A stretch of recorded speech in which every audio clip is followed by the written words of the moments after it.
Mr. Dias from the Attorney General's Office, Mr. Uladi from the Prosecutor General's Office, Ms. Matamba, President of the Law Society of Zimbabwe, Advocate Matinenga, distinguished guests, ladies and gentlemen. It is with great honor and privilege that we gather here today to mark the official opening of the legal year. This occasion not only signifies the commencement of a new chapter in our collective pursuit of justice, but also provides an invaluable opportunity to reflect on the achievements and challenges of the past year and to chart a course for the year end. Today's sitting to mark the official opening of the 2025 legal year is historic. For the first time, the main proceedings of the event are being held outside Harare. The JSC's decision to host this event in Bulawayo reflects its commitment to decentralize access to justice in line with the Constitution and the government's National Development Strategy 1 to devolve public services. At the heart of an effective justice system are the collective efforts of its stakeholders. Their unwavering commitment to upholding the rule of law, protecting individual rights, and ensuring fair and timely justice exemplifies the collaborative spirit required to meet the evolving demands of our society. This occasion serves as a reminder to the judiciary of its accountability to the public, from whom it derives its mandate. It provides a platform to report on the court's performance over the past year and to outline measures to address challenges in justice delivery. As consistently pointed out on previous occasions, the celebration of the legal year's official opening is an event used to re-emphasize and remind the judiciary that it must account for its performance to the public from whom it derives its mandate. The ceremony is also a platform through which the judiciary explains to the people of Zimbabwe how it would have administered the courts and performed in the preceding year. That requirement stems from the fact that the judiciary is a public trust. As a result, its operations must at all times be openly debated for the benefit of the public. In addition, the ceremony reaffirms the harmony and the symbiotic relationship which exists between the judiciary and all stakeholders in the justice delivery sector. The occasion therefore provides an opportunity for the courts to address the concerns that the public may have regarding the administration of justice and to outline measures through which such challenges may be addressed in order to enhance the administration of justice. As has become customary, each year we adopt a theme that serves as the focal point for the judiciary's operations in the year ahead. This theme provides strategic direction, guiding the work of the courts and the commission. At the end of the year, the performance of the judiciary is reviewed and assessed against the extent to which the selected theme has been implemented. The process of choosing the theme is deliberate and is informed by contemporary challenges facing the judiciary and the administration of justice. It is also aligned with our commitment to constitutionalism and the objectives set out in the Commission's strategic plan. Last year, we were guided by the theme, the role of the judiciary in entrenching constitutionalism. This theme emphasized the importance of promoting constitutional compliance within the justice delivery system. It underscored the fundamental principle that the state and its agencies must always act in accordance with the duties and obligations established in our Constitution. Building on this foundation, the Commission's efforts throughout 2024 remained focused on promoting constitutionalism within the judiciary. For the year 2025, the Judicial Service Commission has developed a theme that symbolizes the vision underpinning its strategic plan. It is a theme that resonates with the Commission's desire to deliver not only world-class justice, but people-centered justice which places the desires, the ideals, values, and aspirations of the people at the forefront. Accordingly, the theme for 2025 is building public confidence in the judiciary through multi-stakeholder participation. We believe that this theme will serve to strengthen and refocus the judiciary and all stakeholders in the justice sector, urging us to channel our efforts into building public confidence not only in the judiciary, but also in all institutions within the justice sector. Achieving this goal requires a shared commitment to fulfilling our constitutional obligations that underpin the administration of justice. The active participation and collaboration of the judiciary and its stakeholders is essential, as without this collective effort, fostering public trust in the judiciary will remain unattainable. The Constitution of Zimbabwe 2013 underscores public confidence as a fundamental pillar for the existence of the judiciary. Section 162, which establishes the judiciary, states that, and I quote, "Judicial authority derives from the people of Zimbabwe," end of quote. This implies that the judiciary's authority to perform its constitutional mandate is drawn from the public. Consequently, it is inherent that the judiciary must be accountable to the public. Every action and decision made by the courts in adjudicating disputes must ultimately receive the endorsement of the public. This means that the judiciary's overall performance is subject to the evaluation of the people of Zimbabwe. As a judiciary, we acknowledge that we must build public confidence. We cannot build public confidence and trust in isolation. Achieving the delivery of quality justice is possible only through collaboration and partnership with all stakeholders within the justice sector. The conduct and manner in which each public institution carries out its mandate directly influences the level of confidence the public places in it. The principle of public confidence is therefore a broad constitutional principle that governs the actions and conduct of all public officials, including judges, magistrates, and other individuals presiding over courts established under our law. While Section 196 of the Constitution addresses public confidence in public offices and the individuals who occupy them, Section 165(2) specifically focuses on public confidence in the judiciary. The provision states as follows, and I quote, "Members of the judiciary, individually and effectively, must respect and honor their judicial office as a public trust and must strive to enhance their independence in order to maintain public confidence in the judicial system," end of quote. This provision underscores the fact that public confidence is the ultimate goal of an effective, efficient, and transparent judiciary.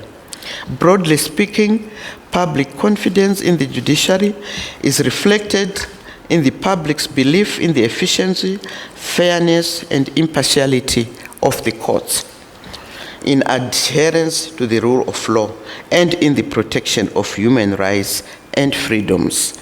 It is a judiciary that upholds this constitutional principle, which will foster trust in the courts. The JSC, as mandated by Section 190 of the Constitution, is entrusted with ensuring the independence and accountability of the judiciary, as well as the efficient and transparent administration of justice in Zimbabwe. It is therefore the Commission's responsibility to implement policies and measures that safeguard judicial independence in decision-making while ensuring accountability to the public for its rulings. Moreover, Section 191 of the Constitution directs the JSC to conduct its affairs justly, fairly, and transparently. This provision mandates that the Commission treat stakeholders, litigants, and the general public not only equitably, but also as partners in the judicial process. The constitutional mandates in sections 165, 190, and 191 of the Constitution provide a framework for the quality of judicial performance that the public expects. If the judiciary's performance falls short of these standards, it risks undermining public confidence in the administration of justice. And it must be mentioned that the judiciary has consistently strived to uphold these values and fulfill its constitutional obligations. A number of initiatives were undertaken to achieve these objectives. These measures included the rigorous monitoring of court and judicial officer performance through the Commission's performance management system. The system continues to ensure that cases are finalized promptly, that judgments are delivered without undue delay, and that case backlogs are kept to an absolute minimum. Additionally, the establishment of the Judicial Training Institute of Zimbabwe has provided a well-structured platform for the continuous training of both judicial and non-judicial officers. This has significantly improved the quality of justice delivery by our courts. It has been mentioned that access to justice remains the cornerstone of a justice system that serves the needs of all people, especially vulnerable groups such as the elderly, women, children, and persons with disabilities. To enhance access, we have expanded court infrastructure by opening new high court stations, resident magistrates court, and circuit courts to bring justice closer to the people. We also strengthened our capacity through the recruitment of more judges, magistrates, registrars, and support staff. Additionally, we continued reviewing court rules to make processes more user-friendly. Notably, the Integrated Electronic Case Management System, the IECMS, is now fully operational in all superior courts.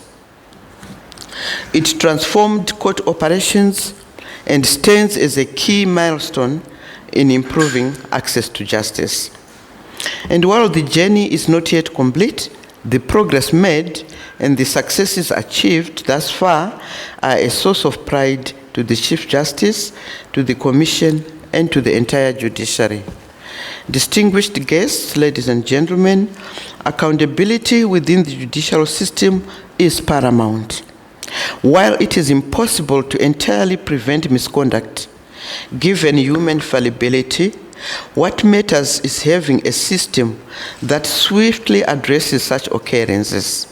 In this regard, the Commission has established mechanisms to ensure that errant members of the Judicial Service are held to account. As required by the Constitution, disciplinary proceedings have been initiated where necessary in line with the Judicial Code of Ethics and the JSC regulations. Regrettably, this process resulted in the loss of some staff members, including judges and magistrates, following disciplinary proceedings. This firm approach underscores the judiciary's commitment to upholding legal and ethical standards essential pillars for maintaining public confidence. Judicial officers must exemplify integrity both professionally and personally. The Commission's zero-tolerance stance on misconduct reflects its resolve to safeguard the public trust that is fundamental to the judiciary's authority. Judicial misconduct, if unchecked, threatens to erode that trust and compromise the administration of justice. Furthermore, in line with its constitutional obligation to operate transparently, the Commission has consistently published its court operations report through annual submissions to Parliament, as required by Section 323 of the Constitution. The Commission has also conducted public interviews to fill judicial vacancies in the superior courts, adhering to the provisions of the Constitution. The interviews demonstrate our commitment to accountability and transparency in judicial appointments. Distinguished guests, ladies and gentlemen, the initiatives outlined above are a few examples intended to illustrate how the judiciary has fulfilled its functions and conducted its business in accordance with the Constitution. While the judiciary plays a central role in the administration of justice because it oversees the work of courts, it must be acknowledged that there are various other stakeholders who play critical roles in the proper functioning of the justice delivery system. For instance, it is not debatable that judges and magistrates are pivotal in adjudicating criminal cases. However, this process begins with a complainant reporting a crime to the police, who must investigate and arrest the suspect. The prosecutor general then initiates prosecution, relying on witnesses to testify in court. If the accused is convicted and sentenced, the prisons and correctional services step in to enforce punishment and facilitate rehabilitation of the offender. Each stakeholder, therefore, has a distinct and deliberate function, and none is more important than the other.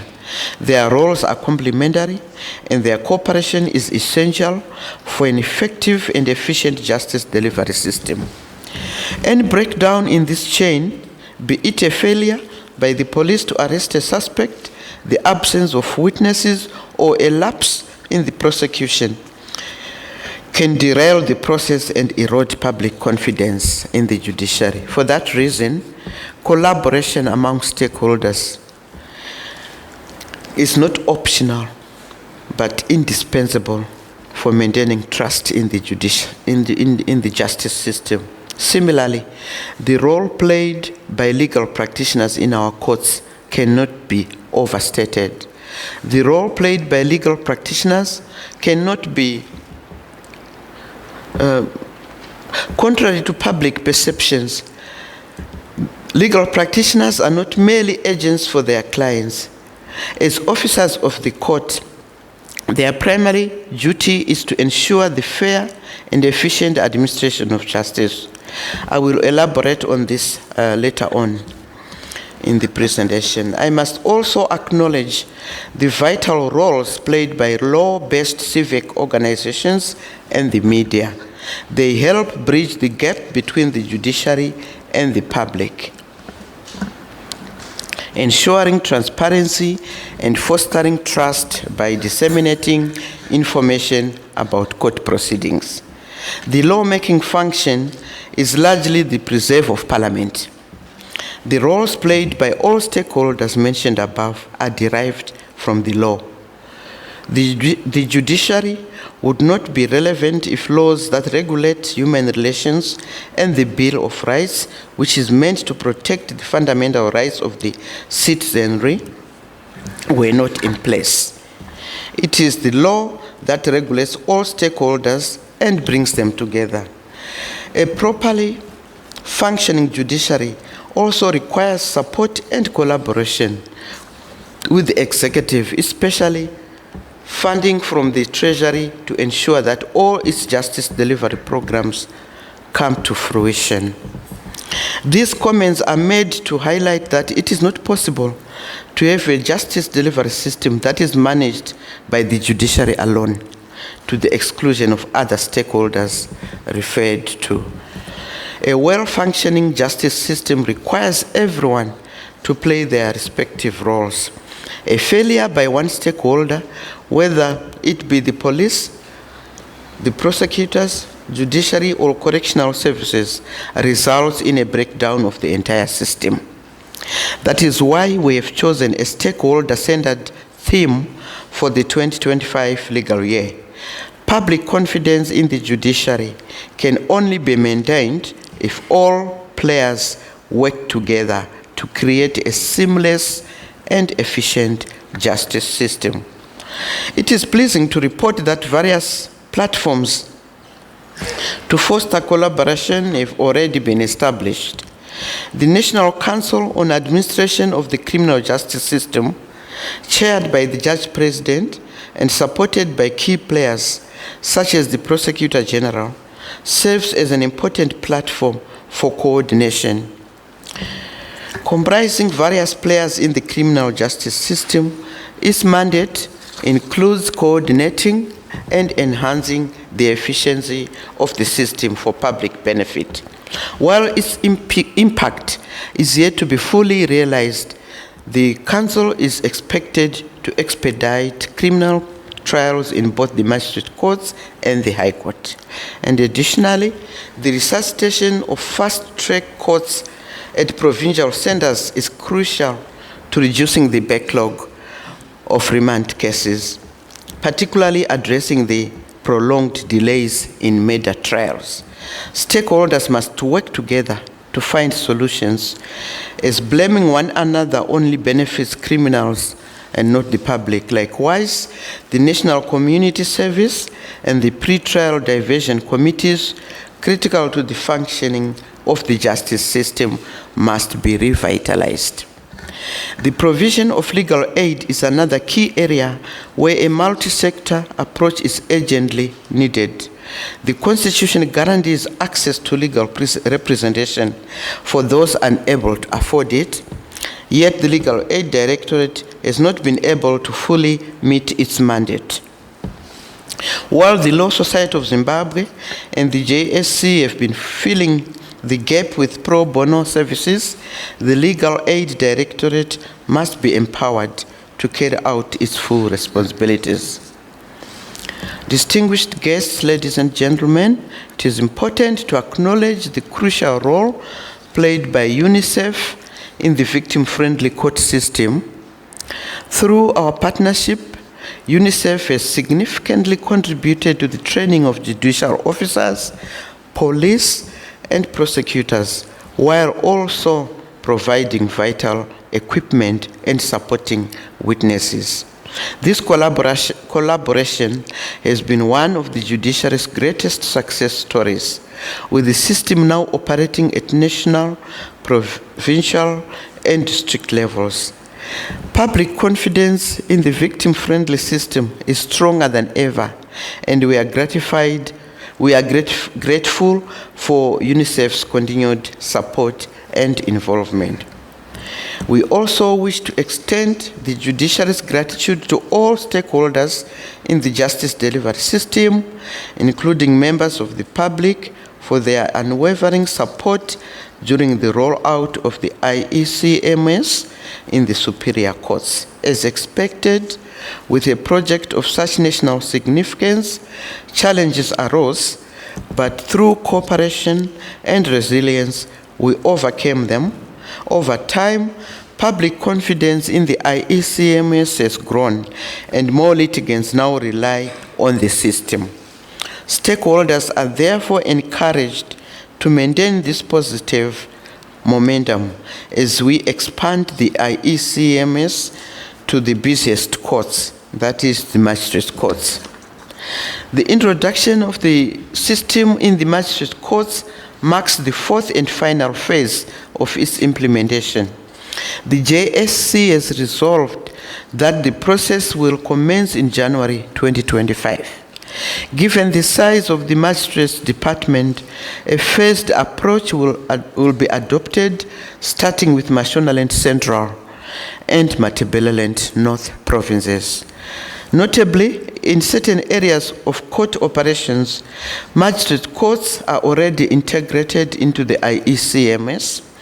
Interactions between the magistrate courts and superior courts, including reviews, appeals, and applications in civil and criminal matters, are now conducted digitally. The aim is to ensure the magistrate courts achieve the same speed and efficiency as the superior courts in adopting the system. Challenges are anticipated, but the collective ability to address and overcome them will determine success. Stakeholders, including the public, are encouraged to embrace this transformative system and align with global trends. In the near future, the IECMS Review Committee will be established and composed of all stakeholders in the justice delivery system. This committee will assess the system's efficiency, address challenges, and propose improvements.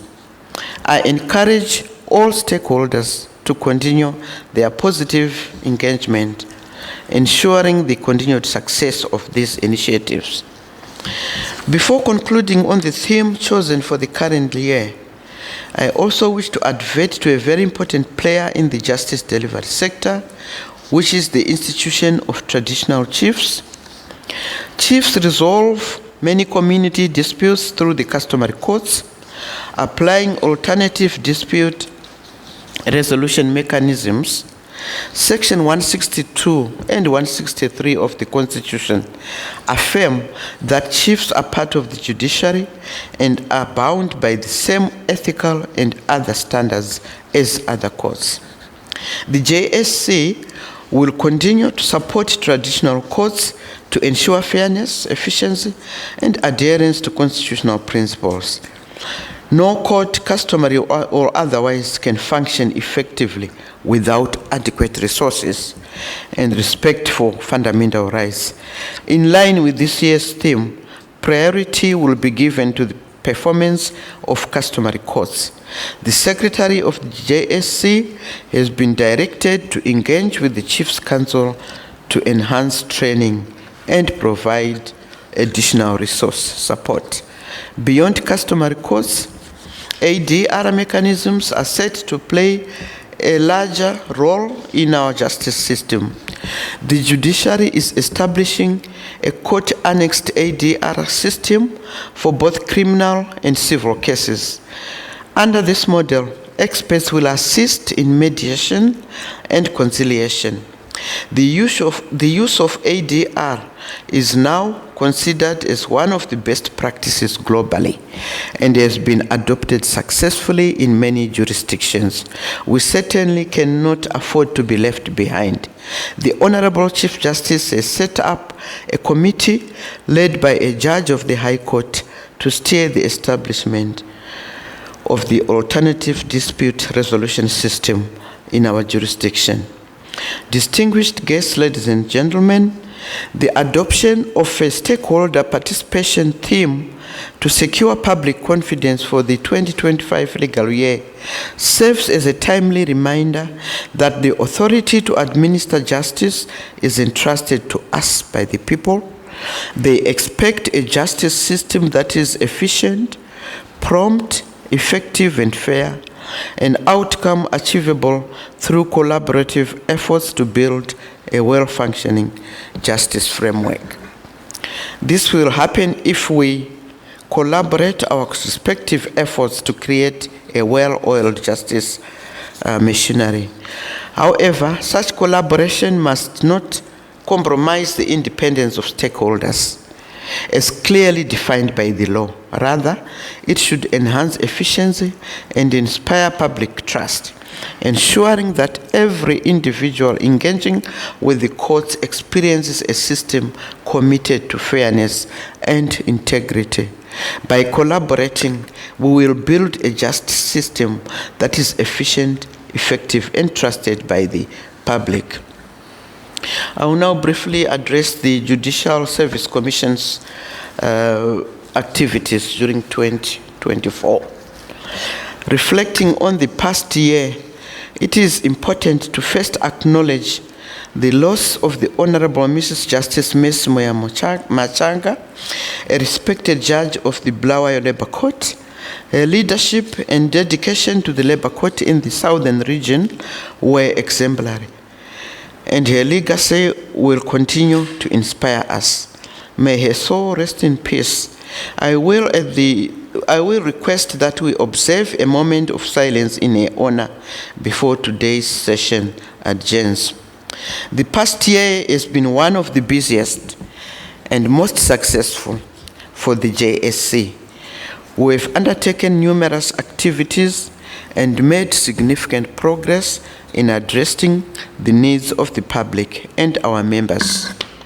The continued recognition of our jurisdiction, both regionally and internationally, reflects the strides that we have made.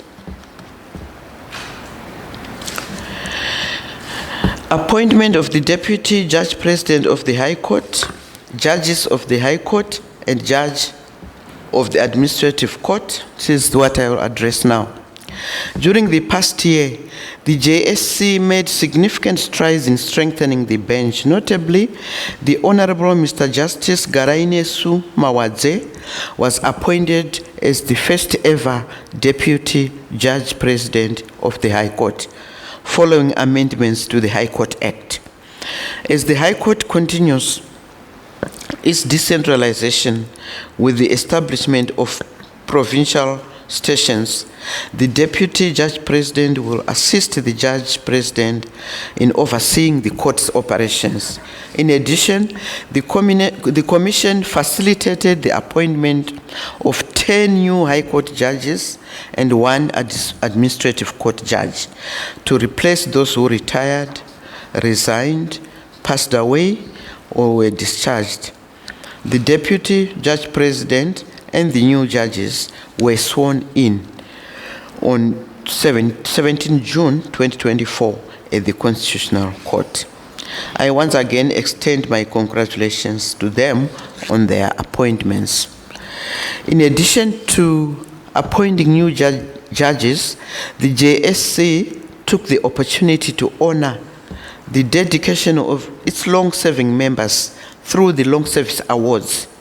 The Vice President of Zimbabwe, General Retired Dr. C.G.D.N. Chiwenga, graciously presented the awards, recognizing staff in 2 categories: gold for those with 30 years to 39 years of service, and platinum for those with 40 years and more.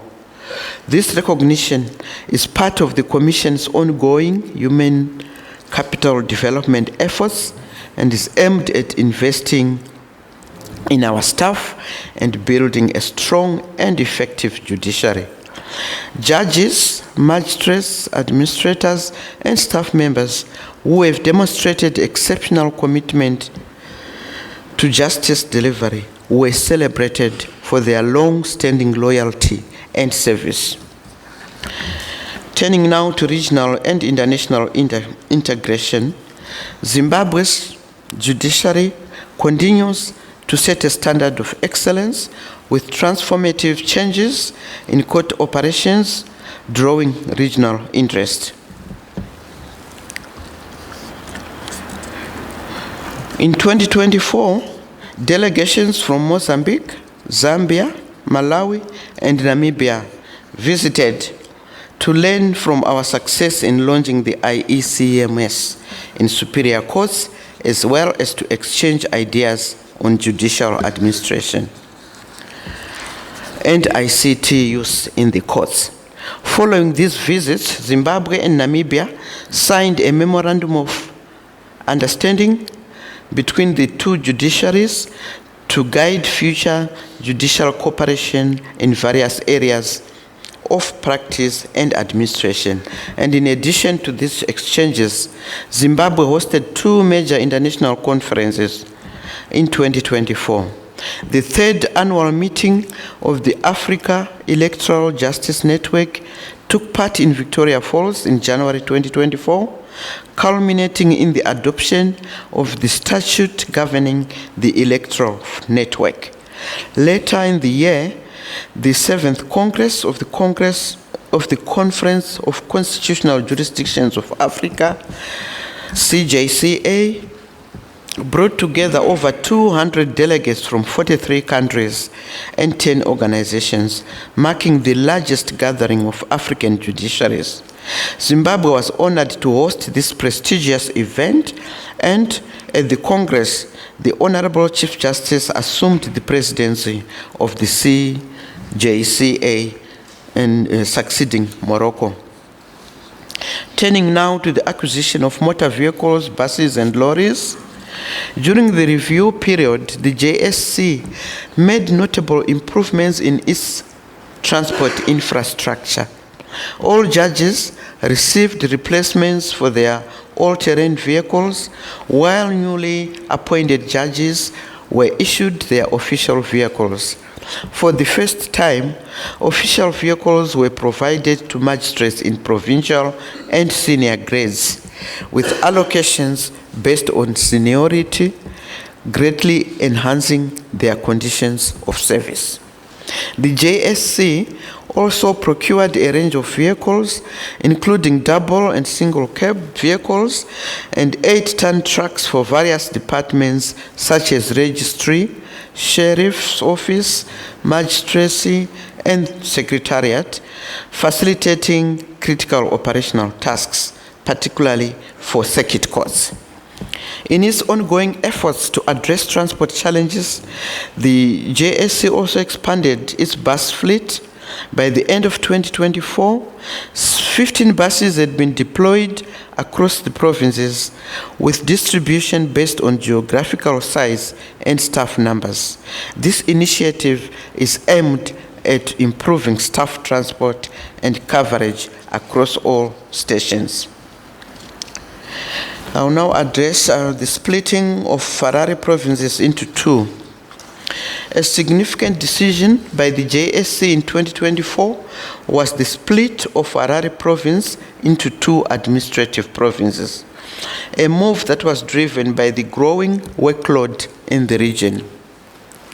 Harare province had become too large to be effectively managed from a single sender. For example, Mbare Magistrate Court alone processes more cases than the combined total of Mashonaland East, Central, and West. Similarly, Harare Civil Court handles between 48,000 and 50,000 cases annually, surpassing the total caseload of many other provinces. To alleviate pressure on administrators, to alleviate pressure on administrators, Harare was divided into Harare North and Harare South magisterial provinces. This restructuring aligns with Zimbabwe's National Development Strategy 1, NDS1, which emphasizes devolution and decentralization. The change is expected to bring justice services closer to the people, improve access to justice, and enhance overall efficiency, fostering greater public confidence in the administration of justice. I will now turn to the establishment of resident magistrate courts and circuit courts. In 2024, the JSC focused on decentralizing magistrate courts to improve public access to justice. 5 new regional courts were established in Kwekwe, Mutoko, Zvishavane, Mbare, and Guruwe, with Guruwe facing delays due to facility setup. 10 stations previously served periodically: Triangle, Kotwa, Shamva, Banget, Beatrice, Mavuku, Shinamora, Nembuzia, and Weza now have resident magistrate court.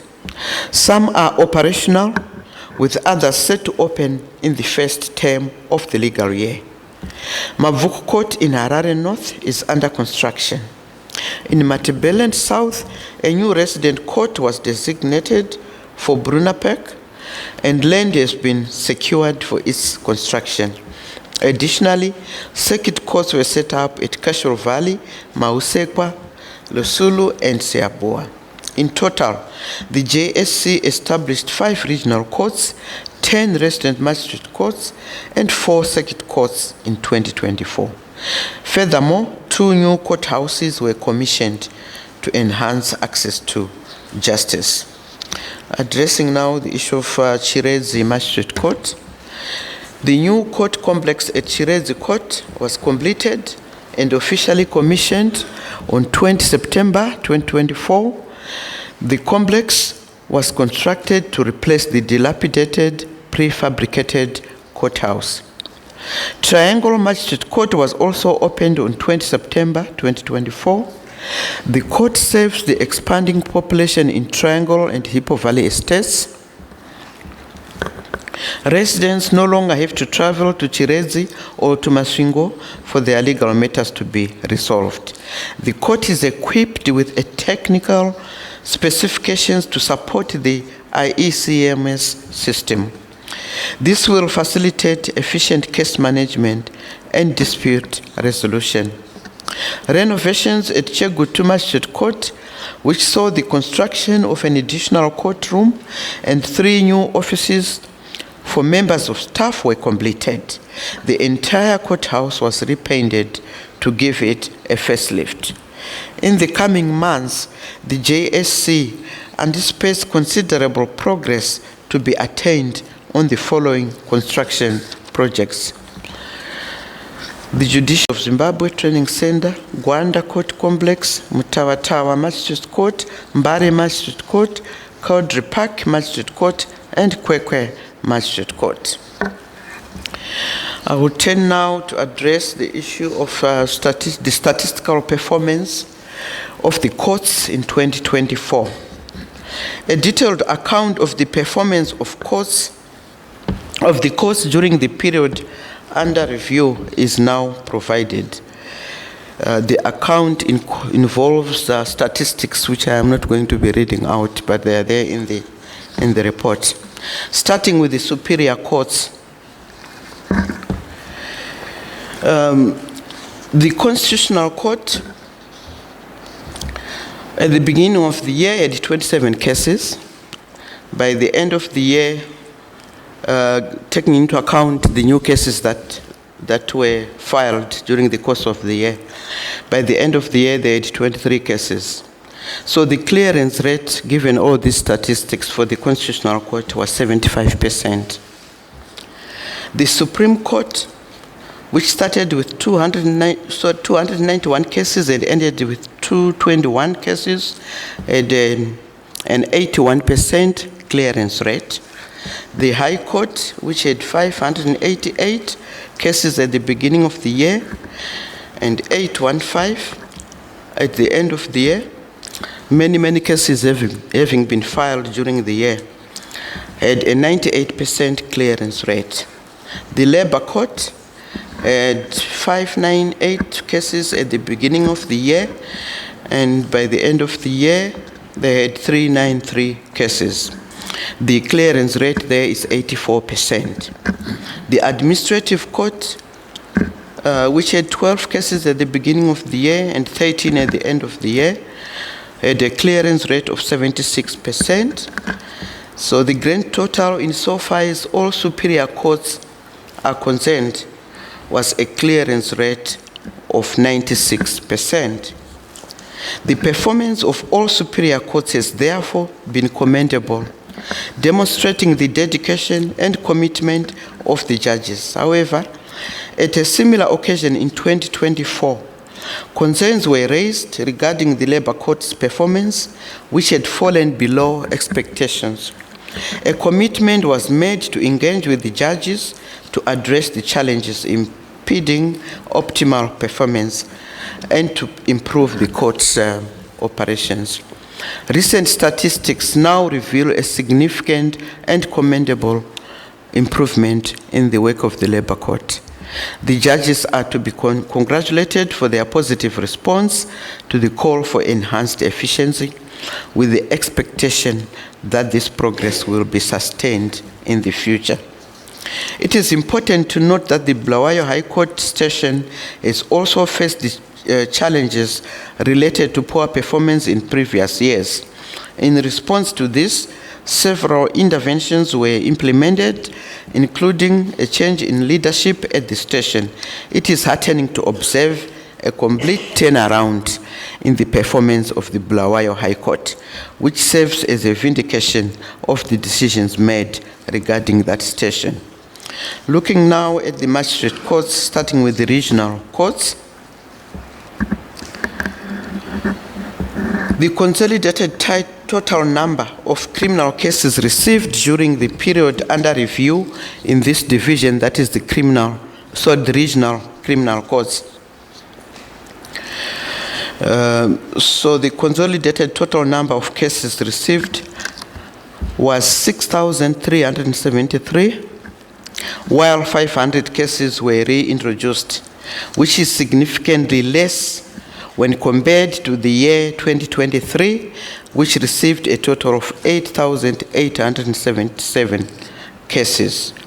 Based on the above figures, the number of criminal cases that ultimately reached the regional courts for determination fell by 22% in 2024.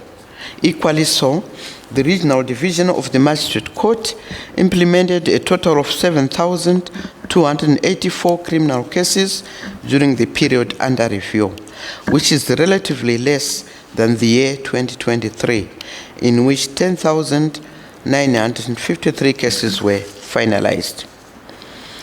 As far as the provincial courts are concerned, when we are talking of the provincial magistrate court, the civil clearance rate by the end of November 2024 was an impressive 99%. 820 civil cases were brought forward from the year 2023 into 2024. 115,458 were received and 6,120 were reintroduced, bringing the caseload of civil cases to a grand total of 122,398 cases. Out of these, 121,503 cases, civil cases, were completed. In that regard, the clearance rate in the civil courts is encouraging. Looking now at the provincial criminal courts, a total of 79,769 new cases were received, 3,651 cases were reintroduced, and 85,274 cases were finalized during 2024. A clearance rate of 94% was recorded during the period under review, compared to a 93% clearance rate noted during the year 2023. All judicial officers and court staff are congratulated for the pleasing work done in the course of 2024. In conclusion, it is once more re-emphasized that building public confidence in the judiciary through multi-sector participation is essential for any democratic society. In 2025, the focus will be on enhancing collaboration between the judiciary, the state, and private actors and citizens to uphold constitutionalism and the rule of law. Working together will foster unity, peace, and justice. All stakeholders must understand their roles in upholding the Constitution. The JSC to key stakeholders, including the Ministry of Justice, Legal and Parliamentary Affairs, the Ministry of Finance and Economic Development, the Ministry of Local Government and Public Works, the Law Society of Zimbabwe, the National Prosecuting Authority, the Office of the Attorney General, the Zimbabwe Prisons and Correctional Services, the Zimbabwe Republic Police, the Zimbabwe Anti-Corruption Commission, the UNDP, UNICEF, ZWALA, and various other NGOs. All these stakeholders, the JSCO's the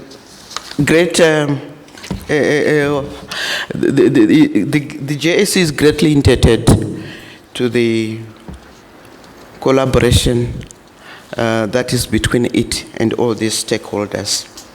The JSC also commends and extends its gratitude to all judges, magistrates, registrars, and staff for their dedication and contribution to the timely disposal of cases as illustrated.